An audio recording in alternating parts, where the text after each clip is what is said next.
Hola, Shul. Déjenme avisarle a Jaime Alfonso que ya estoy aquí. Espérenme tantito.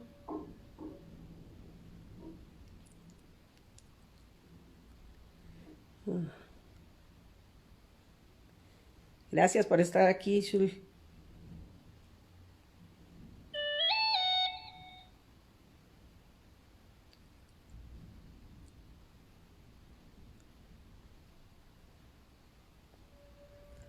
Eh,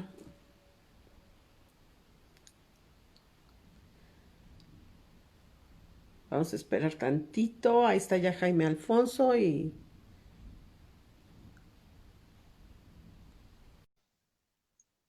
A ver,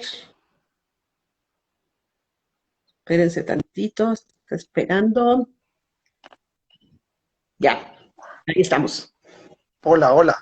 Sí, Bueno, hola Jaime, hola Pati, ¿qué tal? bienvenido. Gracias por invitarme a tu canal. No, a ti por aceptar. La verdad es que yo desde que descubrí tus libros estoy fascinada. Hiciste que volviera a ser niña, o sea, no sabes cómo me he reído como un embrión. Eh, la ciudad de las esfinges la acabo de leer también. O sea, no sé de dónde sacas tantas ideas, ¿eh? Me tiene maravillado tu cerebro. O sea, ¿de dónde sacas tanta imaginación? ¿Siempre fuiste así desde chiquito? Sí, sí, sí, la verdad es que yo nací con ese como chip dentro de mi cabeza. Nadie en mi familia se dedica a nada de arte. En mi familia son familia de Ajá, médicos. Todos son doctores, entonces son médicos todos, todos son diferentes ramas de la medicina, porque mi ajá. abuelo fue médico y entonces tuvo con mi abuela 9 hijos y quería que todos fueran Ay, doctores. Todos fueran doctores. ¿cómo? Y la mayor es mi madre, y de ahí, bueno, pues ellas se relacionan con médicos, terminó naciendo yo. Yo tenía que estudiar para la medicina, pero a mí me gustaba la sangre literaria, no la sangre real, la que sale en un quirófano. Y pues estuve buscando mi camino hasta que encontré la literatura, pero yo creo que siempre fui alguien con una mentalidad muy imaginativa, siempre hacía historias de todo. Pues yo creo que así nací con este chip. Sí, te imaginas de chiquito, o sea, inventando historias y demás, porque esa imaginación, digo, ahora la representas en libros, pero la traes desde que naciste, como dices, el chip lo traes cargado. Sí, seguramente, pero además, bueno, cuando yo era niño no había tantos libros, entonces yo no se podía leer como ahorita. Ahora los niños y los jóvenes tienen un impresionante catálogo de libros. Cuando yo era niño había muy poquitos libros para leer. Y además, si mis amigos de la primaria descubrían que me gustaba leer, o sea, no me iba a acabar el bullying jamás. No se llamaba bullying, se llamaba de otra manera. Entonces, todo lo hacía yo en secreto. Yo leía y escribía en secreto porque tenía miedo de que se burlaran de mí en la escuela. Y porque si eras niño solo tenías que hablar de fútbol, ¿no? Y creo que ahora de videojuegos y fútbol, pero era todavía peor antes. Entonces, durante mucho tiempo yo escribí, pero era así como en privado nada más, porque me daba miedo obviamente recibir bullying por parte de los demás. Sí, como dices, no había libros, a mí también me tocó que no hubiera libros. Ahora cuando entro a las librerías me fascina ir a la sección de niños y de jóvenes, porque ahora hay de todo padrísimo y antes casi no había. Y esa era una de mis preguntas. O sea, el primer libro que publicaste en el 97. Oh, no, ajá, ganó el premio en el 1997, hace ya, es que es horrible hablar de esas épocas porque dices en el siglo pasado, Sí, y, el, y salió en el 98, que es el Club de la Salamandra, exactamente, ese es el primer libro. pero no es lo primero que escribiste. No, no, ¿Qué yo fue lo primero que llevaba escribiste ya con un años. cuento o como algo terminado? Yo entré a la Escuela de Escritores de la SOGEM en la Ciudad de México a los 17 años y yo publiqué mi primer libro a los 25, entonces te das cuenta que fueron años que yo estuve estudiando, metiendo a concursos, perdiendo casi siempre, pero pues todo eso me ayudaba como a aprender.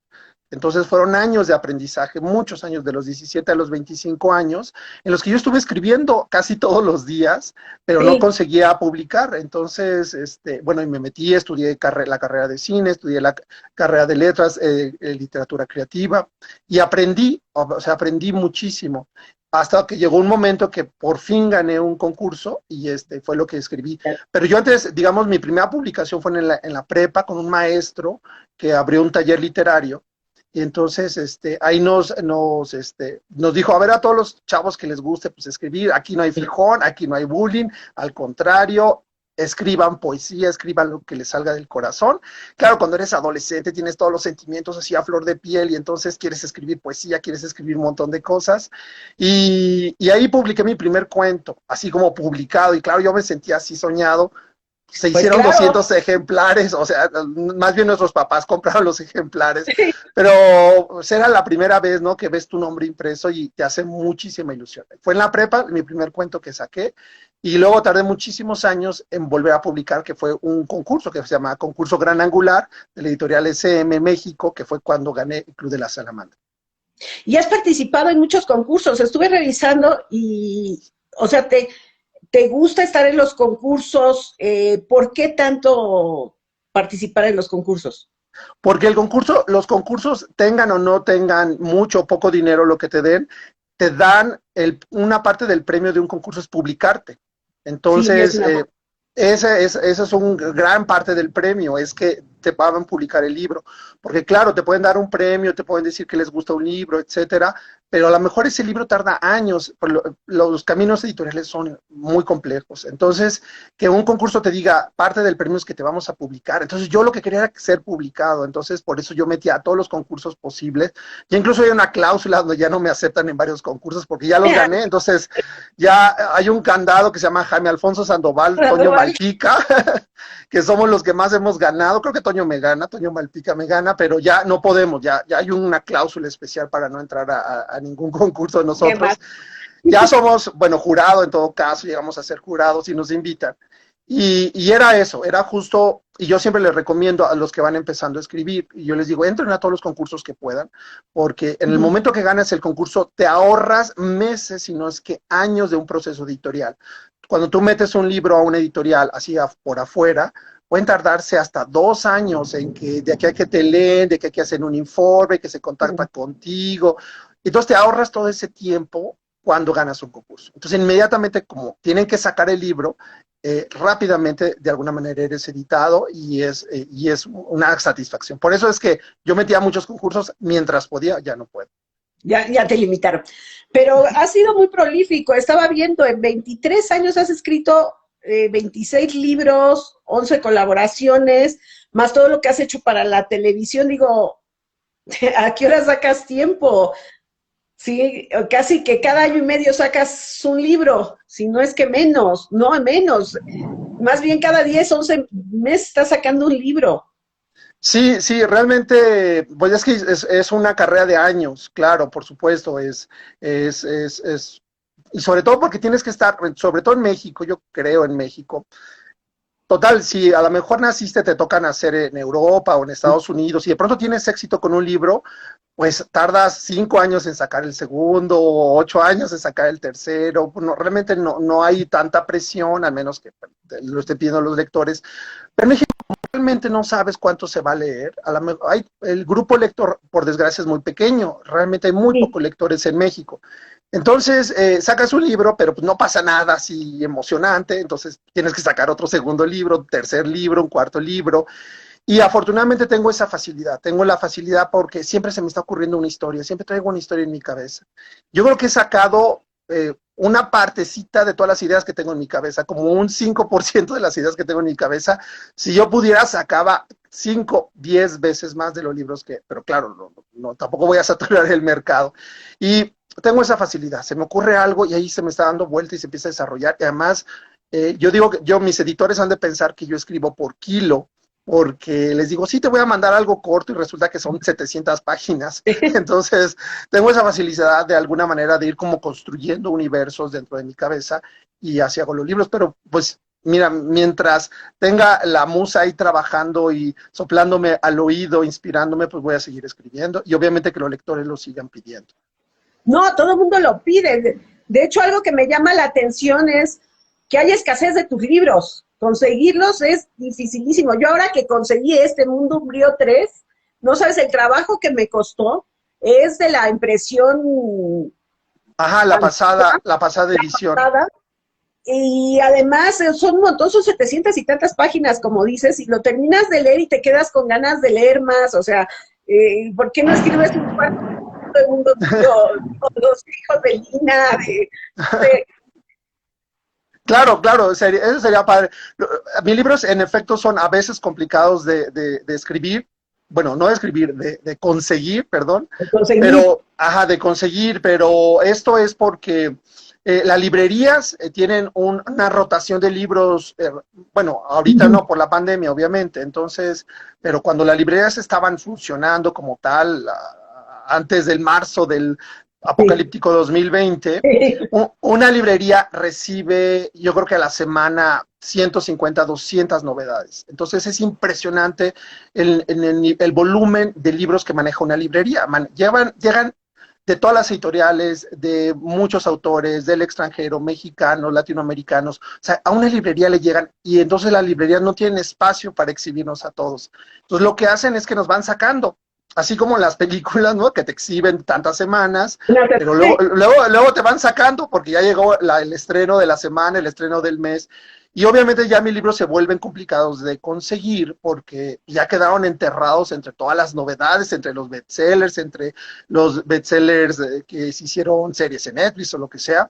Entonces, claro, es complicado, es complicado. Yo publico digamos, en dos vías, a través de librerías, con algunas editoriales que se dedican a eso, y a través de colegios, que es directamente, algunos de mis libros son difíciles de conseguir, porque son editoriales que solamente, casi exclusivamente se distribuyen en colegios.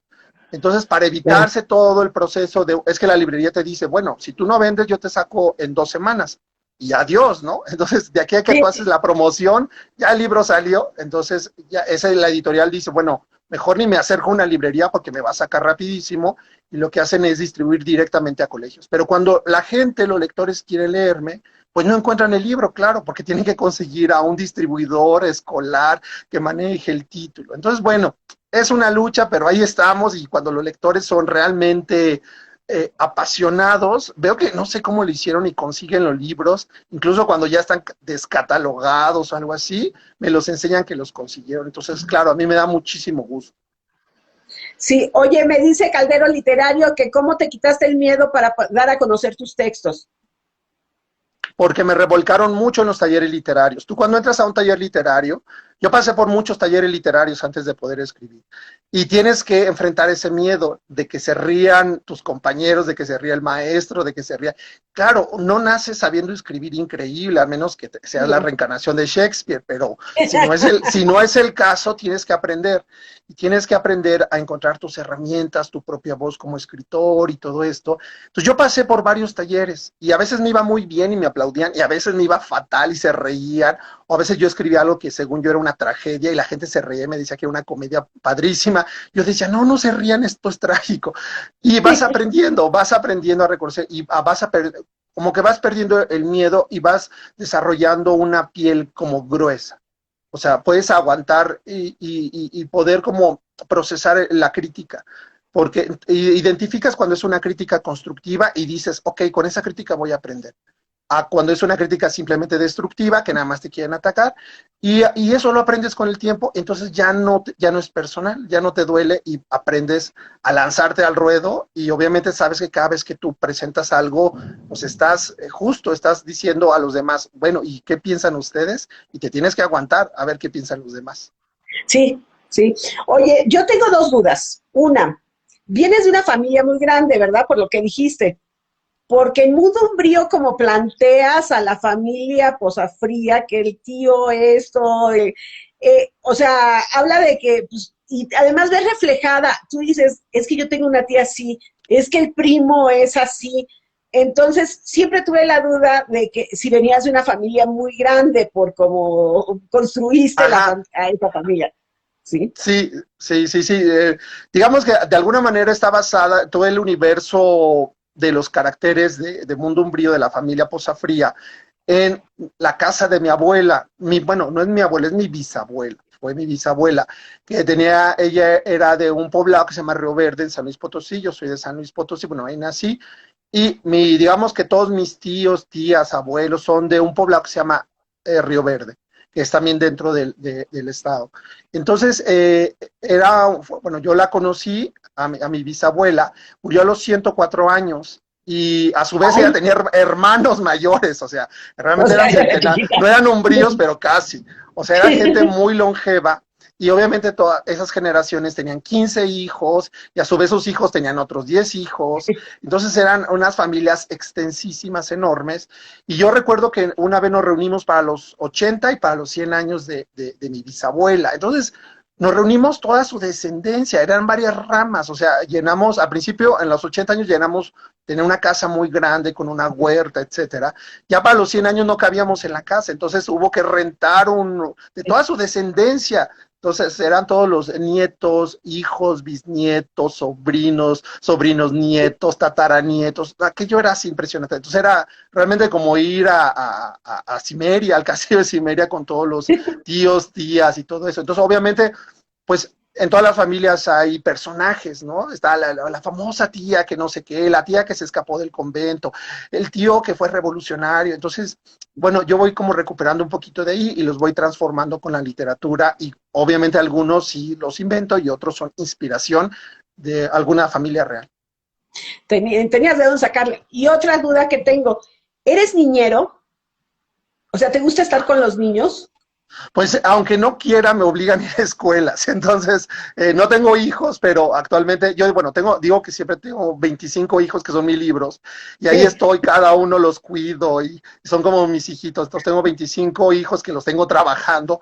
Algunos ya se retiraron, otros siguen trabajando, unos como Mundo Umbrío, que ya estaba descatalogado, que regresó con Montena en Penguin Random House. Pero a veces me toca ir a colegios, a las escuelas. Y la verdad es que me encantan, me encanta, me encanta. Yo toda mi vida, por alguna razón, yo no lo decidí, por ejemplo. Yo he sido guionista mucho tiempo, de 11 niños, fui guionista de televisión. Y entonces, como que el universo infantil y yo, hay una parte mía que nunca terminó de crecer, no sé, que yo identifico, o sea, no me cuesta nada de trabajo crear una historia en el universo infantil. Entonces, cuando voy a escuelas, a colegios y demás, yo, claro, ellos me ven como un señor mayor, ya viejito, porque ya más allá de 25 años somos todos señores, pero me llevo muy bien con ellos y me cuentan cosas. Por ejemplo, tengo una serie que se llama Agencia de Detectives Escolares, de Editorial Norma, que habla sobre leyendas que hay en las escuelas primarias y misterios y fantasmas y todo eso. Bueno, con esa serie he ido a un montón de escuelas, bueno, iba antes cuando se podía, y los niños me contaban las anécdotas, algunas terroríficas de sus primarias, y la verdad me la paso genial cuando voy de visita a las escuelas. Sí, no, es que se nota, o sea, tienes algo para comunicarte con los niños. Pero lo que más me maravilla de tus libros es que además son como cebollitas, en alguna entrevista vi que lo dijiste, porque tienen niveles, tienen mensaje para el niño, pero los adultos que lo leemos, por ejemplo, acabo de leer, bueno, lo oí en audiolibro, Un genio pirata, Ajá, genio pirata. El y genio tiene pirata, mensaje ajá. para los adultos, pero también para los niños. Entonces, los niños muchas veces no captan el mensaje de los adultos y los adultos sí captamos otras cosas. Entonces, yo creo que eso es bastante difícil. Y Sí, otra yo creo cosa, que un buen libro debe tener capas de lectura y uno mismo, cuando lee un libro, por ejemplo, cuando lo lees de adolescente, el libro te llega por una razón y cuando lo vuelves a leer muchos años después, a veces te puede no gustar o te gusta incluso más porque encuentras una capa diferente, porque tú ya viviste algo más. Entonces del libro puedes obtener otro nivel de lectura. Entonces yo siempre procuro, bueno, uno de mis libros más rudos y más fuertes es uno que se llama Los fantasmas de Fernando, que es un libro que saqué hace un par de años por Fondo de Cultura Económica, que todo el mundo me dice que debería de venderlo con pañuelitos desechables, porque al final hace llorar al 90% de los lectores, porque es un libro que tiene un final realmente muy triste y al mismo tiempo yo digo que es esperanzador, porque habla del dolor, es un libro que habla sobre la pérdida y el dolor. Entonces, pero es un libro que si lo lee, luego me dicen, no, es que lo leyó de 10 años, mi hija de 10 años. Pues luego me aterrorizo porque tiene una escena, por ejemplo, de cutting, o sea, el personaje principal se corta la piel. Entonces yo digo, oye, está muy fuerte, a lo mejor espérate a que crezca. No, le encantó, se le hizo muy divertido. Claro, a lo mejor ella a los 10 años se quedó con la parte de la aventura y los fantasmas y el hotel, y le gustó mucho. Y el adulto ya cuando leyó, vio todo el contexto familiar y entonces entendió otro nivel de libro. sí, eso es lo que me gusta de tus libros. Oye, ya van varios que preguntan que de dónde sacaste la idea para escribir el Club de la Salamandra. El Club de la Salamandra, yo era de esos niños insoportables.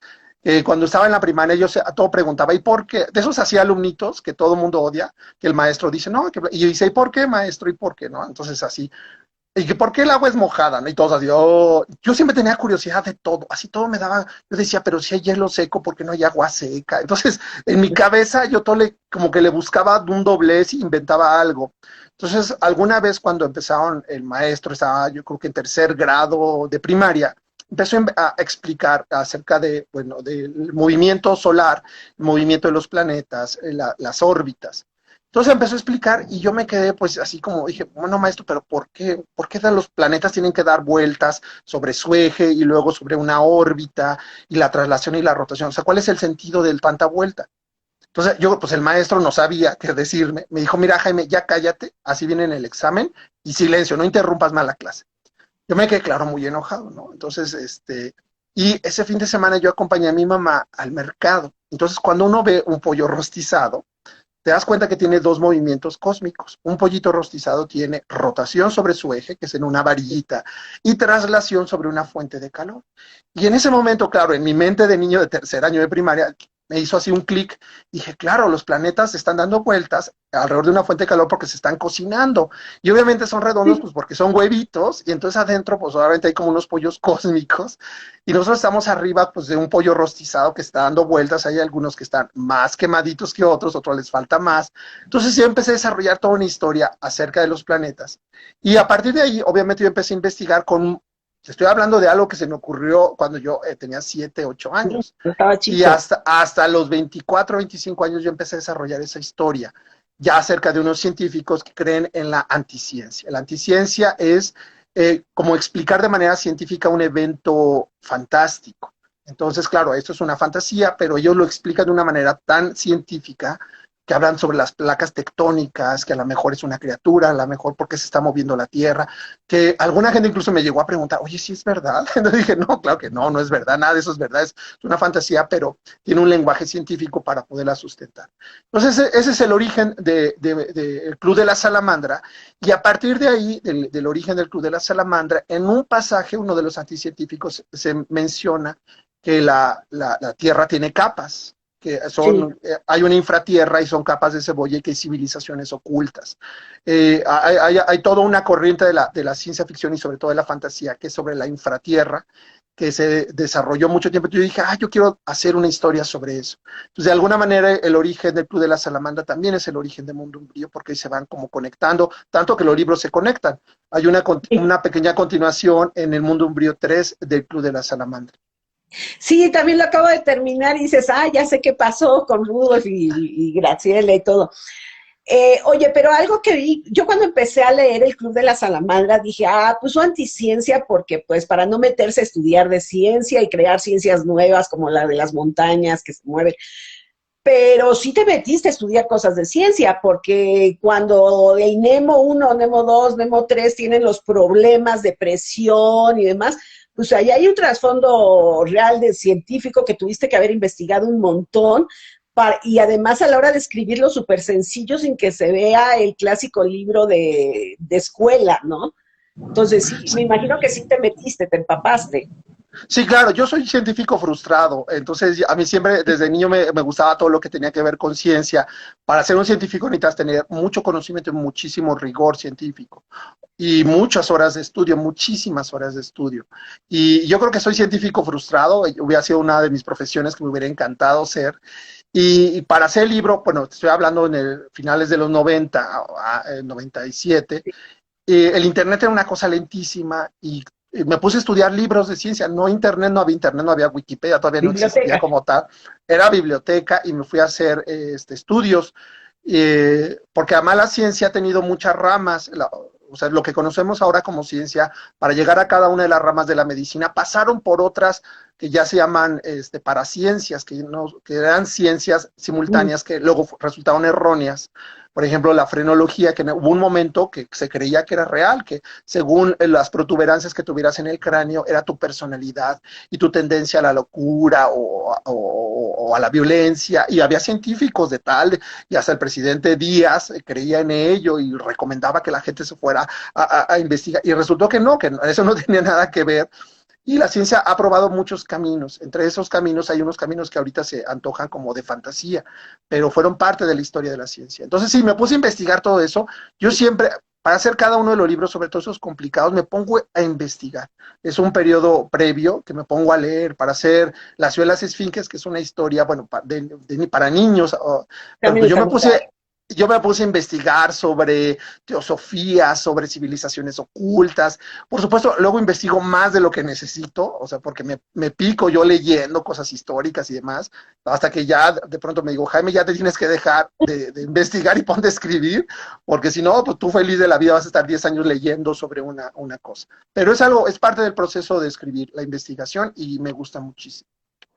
¿Cuál es tu ritual para escribir? O sea, ¿tienes de repente una idea, después investigas o cómo es que llegas a terminar un libro desde el que viene la primera idea? Fíjate que es como una idea que tengo, por ejemplo, el Mundo Umbrío. Mundo Umbrío yo tenía el concepto de este universo de la infratierra donde hay varias civilizaciones que se van conectando, que son los reinos. Entonces, originalmente yo tenía, y yo soy fanático siempre de la literatura vampírica. Entonces, de pronto, como que hubo un chispazo en mi cabeza hace algunos años que yo dije, claro, esto se puede conectar porque estos seres de la infratierra están en todas las culturas. En algunas culturas se les llaman trolls, se les llaman demonios, pero siempre cada cultura habla sobre seres de la infratierra. Hay unos seres que están ahí, que los puedes ver cuando mueres o si mueres, o están ahí ocultos. Entonces dije, ¿qué tal si estos seres de alguna manera responden a una realidad oculta, que es una civilización que está al mismo tiempo? Si uno estudia, por ejemplo, la evolución, te das cuenta que hay animales que tienen una sola, como una raíz, y de ahí se fueron mutando. Por ejemplo, una lombriz de jardín con una sanguijuela. Se llaman anélidos. Entonces, estos dos animales tienen un tronco común, pero uno de ellos se desarrolló para consumir sangre. Y Ya. esa sanguijuela es pariente lejana de la lombriz que tienes en tu jardín, en una maceta, pero la sanguijuela vive 7 veces más. Puede vivir hasta casi 50 años una sanguijuelita. Y desarrolló, transformó todo su sistema interior, una serie de estómagos, y respira por la piel. O sea, es una mutación que hizo para especializarse. Entonces yo dije, ¿qué tal si eso hubiera salido con el ser humano? Entonces, ¡pum!, tengo ahí como la chispita, y digo, ¿y qué tal que el ser humano, y puedo yo de alguna manera explicar de manera científica de dónde vendría un Nosferatu?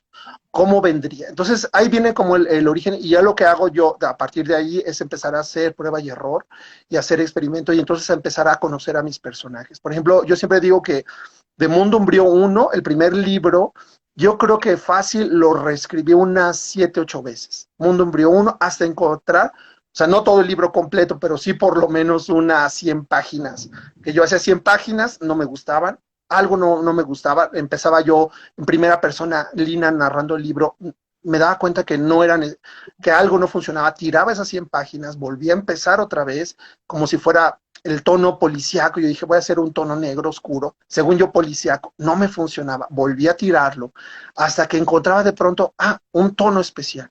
Y ese tono especial como que de pronto ¡puc!, se activaba, pero es después de estar trabajando, y de pronto te das cuenta que los personajes, ya cuando te das cuenta que empiezan a cobrar vida, y que Osric ya empieza a llorar por sí solo y empieza a interactuar con los personajes, y ya los personajes piden sus escenas, van pidiendo sus tramas, te das cuenta que ya el libro está vivo. Entonces ya lo que haces es acompañarlo obviamente con todo lo que sabes hacer, y darle cauce, ¿no? Pero es primero echar a andar, es como construir una máquina y luego esperar que esa máquina empiece a funcionar. Y ya cuando funciona, pues te trepas en ella y hasta donde te Sí, lleve. diablo. A ver, espérame, déjame decirte varias preguntas que me mandaron. Ok, muy Curioso. bien. ¿El cuarto libro de Mundo Umbrío incluirá algún mapa de todos los sitios del mundo? Justo hoy le escribí al editor para preguntarle y para hacerle la manita de puerco y decirle, todos están pidiendo un mapa, ya sea un árbol genealógico con todos los personajes o un mapa de los 4 reinos. Entonces, vamos a ver si podemos convencer a la parte de diseño para que nos eche la mano con eso. Ok, otra. ¿Qué libro recomiendas para poder empezar a leerte? Para leerme yo recomiendo, bueno, sí, depende de la edad lectora, obviamente, si es un niño pequeño, o una lectora pequeña, pues el Padres Padrísimos es un libro que es muy fácil de leer, está hecho como para los niños que odian leer, entonces creo que se la van a pasar bien, es un libro muy divertido para hacer, para adolescentes o adultos. El Club de la Salamandra creo que es un libro tipo Verne, pero mucho más como fácil, digo, más moderno de alguna manera. El lenguaje es mucho más accesible que uno de Julio Verne, aunque Julio Verne obviamente es el clásico, pero yo creo que es un buen libro para acercarse, porque obviamente si sales con Mundo Umbrío y con el tabicote, entonces al menos que ya estés encarrerado en Mundo Umbrío, sí se pueden asustar. Entonces, con esos libros, los pequeñitos, creo que se pueden divertir. Y hay un libro mío también de Ediciones SM que se llama Fantasmas, Espectros y otros trapos sucios, que es un libro de cuentos. Y creo que los libros de cuentos son muy fáciles de leer porque es una historia que empieza y termina cada 15 páginas. Entonces, se hacen muy dinámicos de lectura. Y tienes razón, yo cuando leí El Club de la Salamandra, lo primero que se me vino a la mente fue Julio Verne. O sea, son Sí, claro. aventuras de estilo. Sí, ¿Sí? es todo un homenaje, claro. Sí, sí, sí. A ver, otra pregunta. ¿Has considerado extender la historia de Mundo Umbrío? Pues ya se va a extender, digo, de alguna manera se extendió, lo he platicado en algunos otros lados. Cuando originalmente yo hago Mundo Umbrío, el último libro, que es La Venganza, eran más grandes, el manuscrito tenía alrededor de 1070 páginas. Entonces, obviamente, ya la editorial me dijo, Jaime, no, para, detén tu computadora, tu impresora, no, ya no nos mandes nada, ¿qué te está pasando? Te quitaron la Por luz el, de tu casa. Sí, no, porque me dijeron, no, es que, claro, yo tenía que cerrar la historia, pero había tantos personajes y cada personaje me exigía su propio arco dramático, sus historias, sus personajes, además tenía que irlo cerrando. Y es que yo cometí el error porque cuando originalmente me preguntaron, Jaime, a ver, esta trilogía, más o menos, ¿cuánto calculas que va a ser? Yo dije, van a ser 3 libros, cada uno de 200 páginas. Toma, la que les di 2000 páginas, entonces, en lugar Sí. de 600, fueron 2000. Y me pidieron cortar. Me dijeron, Jaime, ¿cortas tú o cortamos nosotros? Yo dije, bueno, déjenme entonces a mí cortar el Sí, libro. mejor yo. Yo lo corto porque yo más o menos le sé. Claro, cuando lo entregué yo le cortaron un poquito más. Y dejé la historia principal. Lo que hice fue dejar de lado todas las subtramas, subtramas de Tía Sangre, subtramas de Imogen, de Ariel, todas esas subtramas las fui dejando, nomás quedaron como muy apuntaditas, y algunas partes de la batalla de la guerra quedaron como casi como sinopsis, porque desarrollar todo eso me hubiera llevado 30 páginas en lugar de 3. Entonces, y así fue como finalmente negocié para que lo publicaran, porque si no me decían, si no lo cortan, no te publicamos el libro. Entonces, bueno, lo tuve que hacer, que cortar, pero ya ahorita con Montena, con Penguin Random House, les expliqué que yo tenía más historia, tenían más tramas, me dijeron, pues, ¿por qué no lo publicamos como debe ser, completo? Entonces, así como en el Blu-ray, que está la versión extendida, ahorita se va a publicar la versión extendida, y obviamente tengo muchas historias alternas alrededor de Mundo Umbrío, los cuentos de Nana Buba para niños Nosferatu, todo esto, son muchas cosas que alimentan al Mundo Umbrío y que si se pueden publicar con muchísimo gusto yo las podré publicar, obviamente si me las piden.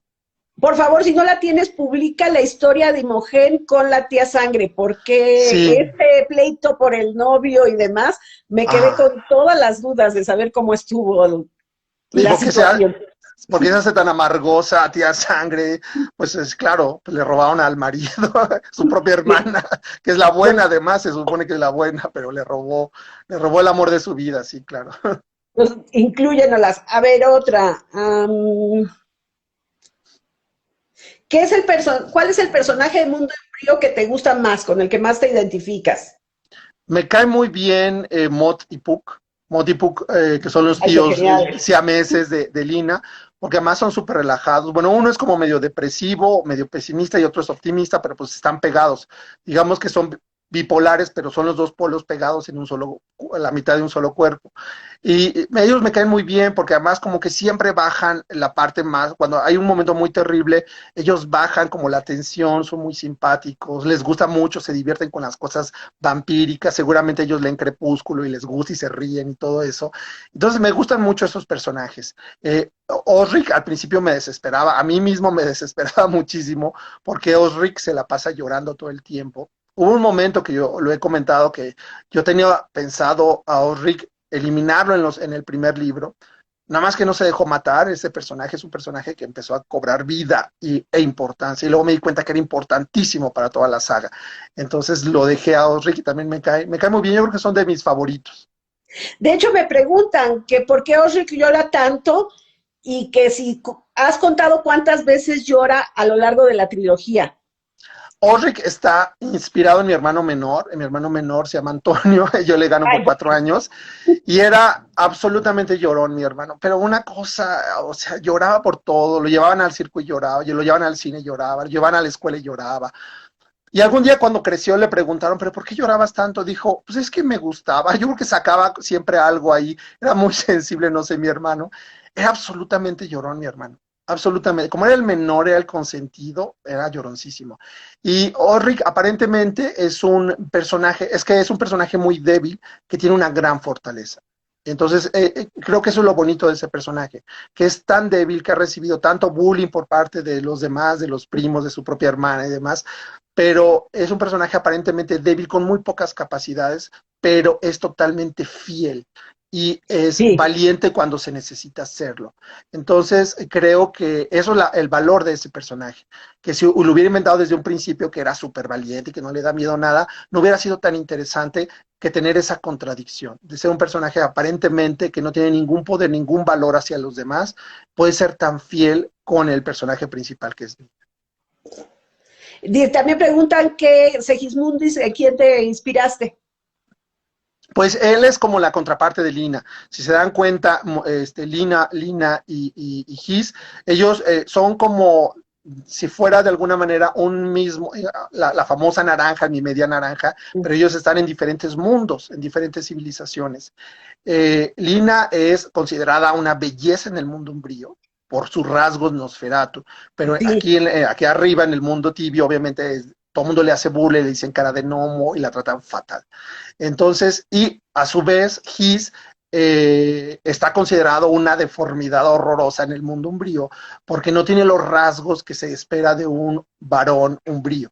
Pero claro, cuando sube a la tierra, todas las chicas y alguno que otro chico, pues les quedan fascinados porque dicen, no, pues parece una estrella de cine. Pero él tiene una autoestima bajísima porque siempre fue criado con desprecio.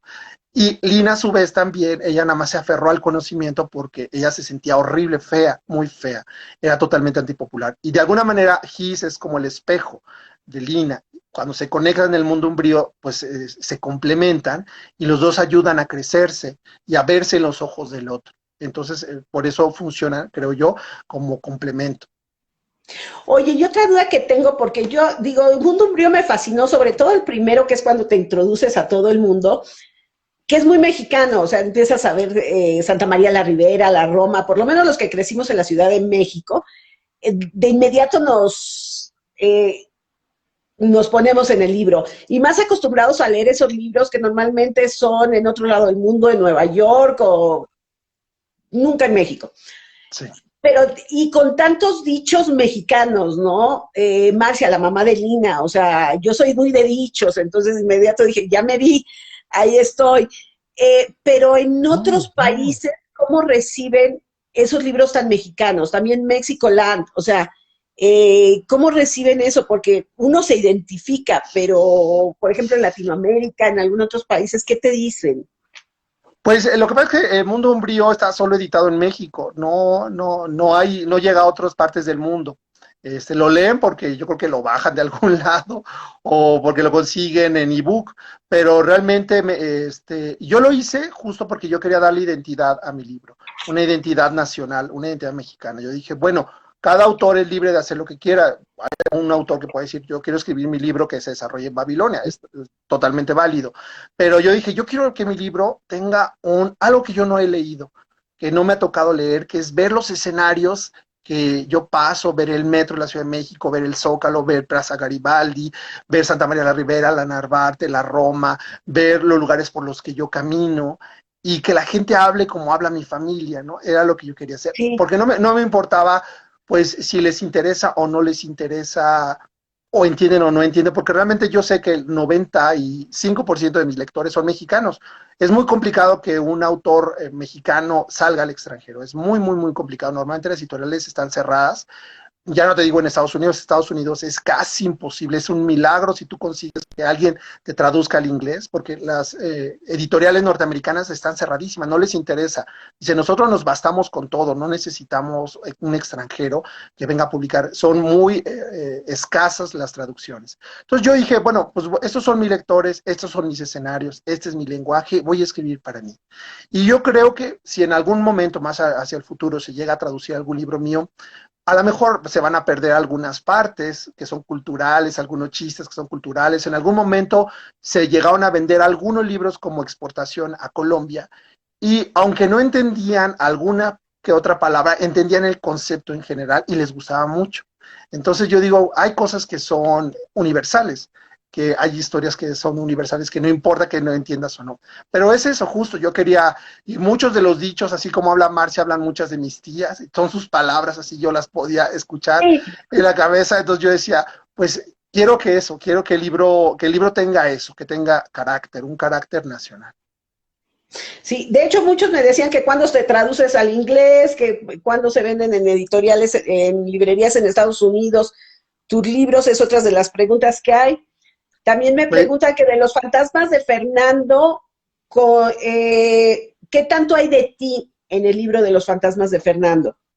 ok, sí, bueno, cerrando el anterior, creo que mis libros son muy caros justo fuera, en España o en Estados Unidos son muy caros porque son importación. A veces es más caro el precio del traslado del libro que el libro en sí. Entonces, por eso se vuelve tan caro, por eso dicen, pues en España, claro, llegan a costar 50 euros un libro mío. Y dije, pues no, es que no valen eso. Lo que estás pagando más del envío, eso es el problema. Obviamente eso es porque hay muy pocos lectores míos en ese país. O sea, en Estados Unidos no hay suficientes lectores que les interese. Si la editorial se diera cuenta que hay muchos lectores en español de mis libros, haría un tiraje especial Para ellos. que se hiciera ahí, entonces abaratan los costos. Pero mientras no exista eso, mientras sean solamente 10 lectores, pues obviamente para 10 lectores la editorial no va a hacer un tiraje en Perú, no va a hacer un tiraje en Argentina, y va a decir, pues aquí les mando, pero pagan el traslado. Obviamente, si los libros se empiezan a interesar y hay un grupo lector importante, la editorial va a decir, bueno, sí me conviene hacer yo un tiraje de 1000, 2000, 3000 ejemplares, y eso va a abaratar muchísimo el costo del libro. Pero bueno, es cuestión de tiempo, de que cada libro va encontrando lectores y se van haciendo como pequeños nichos alrededor de los libros. Ahora, regresando al tema de Los Fantasmas de Fernando, Los Fantasmas de Fernando es un libro que se desarrolla en la Huasteca Potosina. Entonces, es un libro que tiene obviamente muchos elementos, no todos, o sea, no es mi vida. Alguien me preguntó una vez, ¿en serio tu vida es tan triste, Jaime? ¿Tuviste una infancia tan terrible como Fernando? Yo le dije, no, todavía fue peor, no, no es cierto. Ay, no. Pero sí tiene algunos elementos de mi vida. Y, por ejemplo, el hotel sí existió en mi familia. Un tío abuelo tuvo un hotel en una población que se llama Tamazunchale, que está en la mera Huasteca Potosina. De ahí está más mi abuela paterna. Entonces, él tuvo un hotel en los años 40, yo creo, 30, finales de los 30, de los 40, cuando por ahí cruzaba la carretera que conectaba Ciudad de México con la frontera, con Piedras Negras, Con Piedras Negras. y Estados Unidos. Entonces no existían más, era la única ruta para llegar a Sí, para Estados Unidos, allá. a la Ciudad Sí. de México. Entonces él puso un hotel, se le ocurrió poner un hotel ahí porque era un lugar muy bonito, muy verde, y tuvo una época de mucho glamour, que llegaban muchos norteamericanos, canadienses, decían que incluso lo usaban como escondite estrellas de Hollywood y todo eso, bueno, era como un mito. Y obviamente pues la carretera quedó vieja, y se hicieron más carreteras, se hicieron rutas de aviones, y el hotel entró en una decadencia. Y en esta decadencia pues se empezó a venir abajo, había peligro de que lo invadieran, y se quedó como un mito en mi familia. Entonces finalmente creo que lo tuvieron que vender. Yo creo que ya no existe, hace años que yo no voy por allá, debe ser unos muros ya negros en medio de la selva. Y de ahí rescaté esta parte del hotel embrujado, del hotel encantado, que guarda los fantasmas y los secretos familiares, porque además hay un doble juego con los fantasmas dentro de ese libro. Los fantasmas no solo son otras presencias, sino a veces los fantasmas son los dolores que llevamos dentro de nosotros mismos. Porque ¿qué es un fantasma? Un fantasma es algo no resuelto, una herida que quedó en el espacio y en el tiempo. Y a veces tenemos heridas, y es una herida emocional, eso es un fantasma. Y a veces llevamos una herida emocional dentro de nosotros, que nosotros mismos generamos, un duelo no resuelto, algo que nos dolió muchísimo. Entonces, por eso se trata de los fantasmas de Fernando. Son los fantasmas que él conoce y los fantasmas que él lleva dentro que no se atreve a enfrentarse a ellos. Entonces, claro, es un libro muy complicado, aparentemente para niños, pero pues tiene obviamente muchísimos otros niveles. A ver, otro. ¿Por qué matas a los personajes con los que nos encariñamos más? Dice que soy muy cruel, que soy bastante cruel con los, con los personajes. No puedo dar nombres de personajes porque sería spoilers para todos aquellos Sí, no, no, no, no. que Yo ahora que han leído. no, No, siempre yo nomás les decía a los que van leyendo La Venganza, por ejemplo, de Mundo Umbrío, dije, se mueren varios personajes, buenos y malos, y es para demostrar que, aunque sea un libro, el libro genera emoción. El libro, a lo mejor todo es adentro, es una fantasía, ¿no? No existe el mundo umbrío, es una fantasía literaria, pero lo que es real es el sentimiento. Eso es es lo bonito de los libros, que aunque estás leyendo historias ficticias, siempre y cuando sea ficción, lo que es real es el sentimiento que te está evocando. Entonces, mis libros llegan a ser tan reales a nivel emocional, que la gente me recrimina que haya matado un personaje. Yo les digo, pero es un personaje de papel, o sea, no existe, es pura tinta. Me dijo, no, pero ¿por qué te atreviste a matarlo? Porque no es posible. Y es también para, de alguna manera, hacer que crezcan los personajes y demostrar que en el libro, a pesar de ser una historia ficticia, hay dolor y el dolor existe en el mundo real y también existe dentro del mundo de los libros. Y por ejemplo, en Mundo Umbrío, todas las muertes que tienen que ver alrededor de los personajes buenos, digamos, alrededor de Lina, son personajes que ella se va a enfrentar como la gente nosotros nos enfrentamos también al dolor en el mundo real. Entonces yo digo, pues bueno, tengo que meterlo también aquí, no puede ser color de rosa, porque para demostrar que también aquí hay peligro y aquí hay dolor y los personajes tienen que salir adelante a pesar de eso. Entonces, pues por eso los mato. No, créanme que las muertes no son gratuitas. Creo que la pienso muy bien y procuro que si hay una muerte, pues por lo menos tenga un significado y sea un aprendizaje. A veces doloroso, pero lo hay. Aquí hay otra pregunta que dice, ¿por qué crees que el origen de la lectura predominante es extranjero en México? Porque, por ejemplo, hablando de la industria editorial norteamericana, la industria editorial norteamericana es 100 veces más poderosa que la industria nacional, la mexicana. Eso, una industria, para empezar, o sea, tiene más de 300 millones de pobladores y una fuerza económica brutal y una fuerza de industria, de entretenimiento brutal.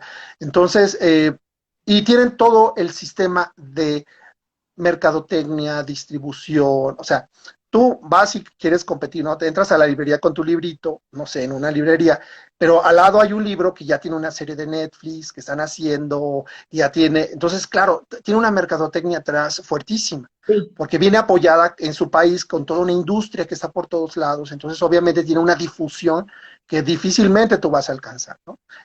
Te va a costar muchísimo más trabajo. Entonces, obviamente por eso ellos meten cuando distribuyen libros, o sea, en Estados Unidos distribuyen libros, los distribuyen a nivel global. Sacan un libro y de pronto se dan cuenta que pueden traducirlo a 25 idiomas, lo sacan en 25 idiomas y lo posicionan con una película, con una serie, y hacen giras con su escritor o su escritora, y es una industria que va, y nosotros no tenemos ese poderío, es muy complicado hacerlo. Ellos pueden alquilar un espectacular, pueden alquilar, Sí. pagar revistas, pagar un banner gigante en una librería, porque tienen ese dinero. Es como si tú me pones, lo mismo que me dicen, si tú comparas una película mexicana con un blockbuster, claro, el blockbuster norteamericano es global, son millones de dólares y tiene una maquinaria impresionante que una peliculita mexicana es su más artesanal todo el proceso. Lo mismo ocurre con los libros, entonces, claro, por eso es tan fuerte, ¿no? Es tan fuerte porque obviamente la gente automáticamente llega a estos libros que ya tienen toda una mercadotecnia preparada para ello, para que consuman estos libros. Y uno como mexicano ahí se está metiendo. Incluso cuando yo empecé en esto, algunos lectores agarraban mis libros y veían que mi nombre estaba en español y dejaban el libro. O sea, yo llegué Ay, a verlo en no. alguna feria. Entonces decían, ah, pero este libro, y veían que era, o sea, si hubiera sido como en inglés, ¿no? a lo mejor se lo hubieran llevado, pero desconfiaron automáticamente. Entonces, y luego en otra feria también me dijo una lectora mexicana, me dijo, bueno, yo te voy a leer hasta que te publiquen en inglés, porque yo solo leo en inglés. Entonces yo le dije, bueno, pues te estás perdiendo, no solo de mí, de muchos otros autores que escribimos en español, porque además estás perdiendo la riqueza de ese lenguaje. Sí. Entonces, pero es cuestión de ir con los años haciendo tu grupo de lectores y saber que están ahí, que muchos me dicen, es que no te conocía. Pues está bien, no es necesario que me conozcas, pero me presento y esto es lo que hago. Y es eso, es día con día, feria con feria, entrevista con entrevista, platicar Poco a lector con poco. lector, poco a poco hacer a tu grupo lector. Oye, ya los últimos 10 minutos, quiero Mexicoland. Ok, ¿Cómo pasas de escritos de niños? ¿Cómo pasas de un mundo umbrío? Que además me fascinó. Ayer estuve buscando umbrío y sí existe la palabra umbrío, alguien que no le sí, da el sí. sol. Existe el lenguaje umbro-umbrío. Los Ajá. Nosferatus es una película de vampiros de 1920. Entonces, ahí, yo creí que todo lo habías inventado, pero no. Pero ¿cómo pasas de eso a una distopía donde traes un mensaje completamente mucho más armado sobre lo que es la vida en sociedad, lo que vive nuestro México el día de hoy? Entonces, ¿cómo fue ese pase? Pues es lo mismo, mi apuesta siempre ha sido dar productos o historias que tengan que ver con la identidad nacional. Si voy a hablar de vampiros, tengo que imprimir un sello nacional. ¿Por qué? Porque yo soy mexicano, de padres mexicanos, abuelos mexicanos, Sí. etcétera. Y aquí yo he crecido, entonces me interesa. No, yo no quiero hacer un libro que se desarrolle en Nueva York, porque yo no, pues no conozco la ciudad de Nueva York más que de pasada. Entonces, si ya lo conozco yo y me importa es los mexicanos, ¿no? Entonces, hubo un momento que, bueno, hace unos años se puso muy de moda, todavía por ahí sigue la moda, de las distopías. Obviamente la distopía no se inventó con los Juegos del Hambre, sino pues está desde George Orwell, con 1984, Gran Hermano, todo Mundo esto. que- Un mundo feliz de Huxley. Entonces, yo lo que quise, dije, bueno, voy a escribir una distopía que se desarrolle en México. Entonces, claro, mi distopía no puede ser como una distopía norteamericana, no puede ser como Divergente. Mi distopía tiene que ver con la sociedad mexicana. Es una sociedad llevada hacia el futuro, con todos los errores y críticas de ese sistema político y social, llevado hasta sus últimas consecuencias. Entonces, claro, en México, ¿qué podemos hablar de violencia, extrema violencia, de impunidad? ¿Hacia dónde nos podría llevar esa extrema violencia? ¿No? Porque siempre parece que ya alcanzamos un punto terrible, pues siempre puede suceder algo peor todavía.